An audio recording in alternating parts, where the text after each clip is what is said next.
యెహోవా మంద చెరపట్టబడినందున ఆయన బహుగా వలపోయిచు కన్నీరు విడుచుచున్నాడు అని దేవుని వాక్యం సెలవిస్తూ ఉంది. నిజమే ప్రియరా, the Lord's flock taken away as a prisoners. ఆయన మంద చెరపట్టబడినందున ఆయన ఏడుస్తూ ఉన్నాడు. ఆయన మంద అంటే విశ్వాసుల గుంపు.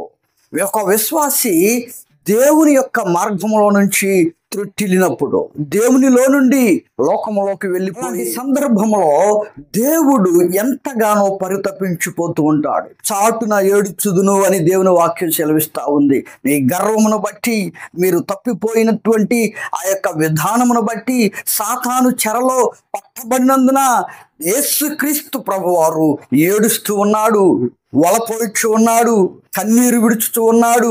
నిజమే ప్రియులారా, ఒక పరిశుద్ధుడు పడిపోతే దేవుడు ఎంతగా విలపిస్తాడో అక్కడ చాలా క్లియర్గా ఉంది. బహుగా వలపోయిచు కన్నీరు విడుచుతూ ఉన్నాడు. దేవుడు ఏడుస్తూ ఉన్నాడు, కన్నీళ్లు విడుస్తున్నాడు. ఎంత దుఃఖకరమైనటువంటి సంఘటన చూడండి. మన నిమిత్తము మనం తప్పిపోయినటువంటి ఆ యొక్క భయంకరమైనటువంటి పరిస్థితిని బట్టి జీసస్ క్రైడ్ ఎ లాట్. గ్రంథంలో మనం చూస్తూ ఉన్నాం. 1వ అధ్యాయం 3వ వాక్యంలో యెరూషలేము యొక్క ప్రాకారము పడిపోయింది, గుమ్మములు కూల్చివేయబడ్డాయి. తన శేషించినటువంటి ప్రజలు బహుగా హింస నొందుతూ ఉన్నారు.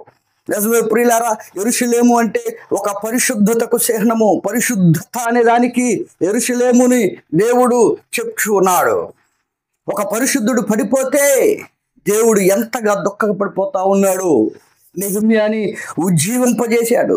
నెహెమ్యాని రేపు చేత చెరపట్టబడినటువంటి గుంపులోనే ఉన్నావా? లేదు అని అంటే యేసయ్య వేసినటువంటి కంచెగల తోటలో ఉన్నావా? ఆలోచించి. యెహోవా మంద చెరపట్టబడినందున బహుగా ఏడుస్తున్నాడు. నువ్వు చెరపట్టబడినటువంటి గుంపులో ఉంటే బహు భయంకరమైనటువంటి పరిస్థితిని నువ్వు ఎదుర్కోవాల్సి వస్తుంది. నువ్వు కంచెగల తోటలో ఉంటే క్షేమకరమైనటువంటి దినాలు నువ్వు అనుభవిస్తావు, నీ బిడ్డలు అనుభవిస్తారు. శాపాన్ని ఆయన కొట్టివేస్తాడు. ఆయనతో నడవగలిగేటువంటి అనుభవంలో నువ్వు ఉండాలి. కంచెగల తోటలో నువ్వు ఉన్నావా? యెహోవా మంద చెరపట్టబడినటువంటి సాతాను గుంపులో వలలో చిక్కుకుపోయేవా?